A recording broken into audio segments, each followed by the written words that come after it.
So this project was a building that we fell in love with. It's a Grade 2 listed building, actually two Grade 2 listed buildings adjacent to each other, numbers 10 and 11 the Crescent, and we felt that they would lend themselves to sort of grand period style living luxury apartments. I'm Billy Turriff. I'm a full-time property developer and investor. We're in our show apartment at the moment. This has been fully completed now and handed over by the architect herself.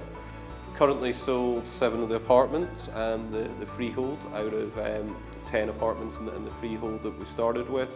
And we've got the last bit of our marketing campaign to hopefully sell the next 3 apartments in the next month or so. I'm Ant Lyons. I am the co-founder of Your Property Network magazine, and in addition to that I'm a professional landlord, investor and developer. Yeah, we were looking to borrow just shy of £1 million, so actually £950,000 to complete the project, and the process with Crowd was really smooth. They appointed a red brick survey on the building which confirmed all our beliefs in what the apartments would be worth when finished, and the lending decisions were based on that.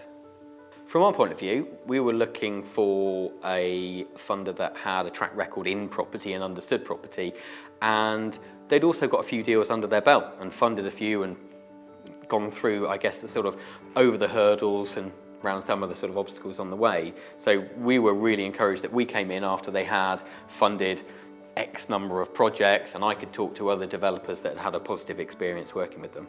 So some of the key advantages to me in terms of working with CrowdProperty is certainly the reduced admin, no complex forms and processes and hoops to jump through.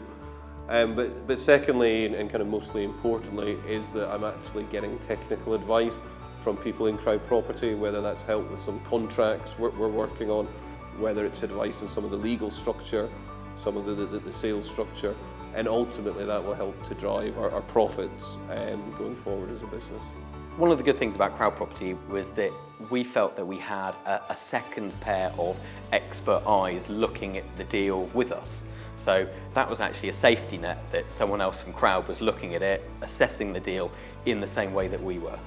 So the people I've dealt with at CrowdProperty, you know, from the accounts to drawing down money, to the monitoring surveyors, to the underwriting process, on the legal side, I've found that all of them, you know, to the T, have been property people, and that's what makes a difference to me. It's dealing with property people who are working in the issue of finance.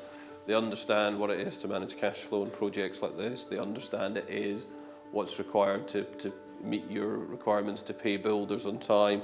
They understand, you know, when it's appropriate then to get your surveyors to come in to do your valuations, etc. All easy to get hold of. I've got email addresses, I've got mobile phone numbers of people, and they'll respond to you. I don't really see them as a bank as such. I see them as property people who provide finance to people in the property world.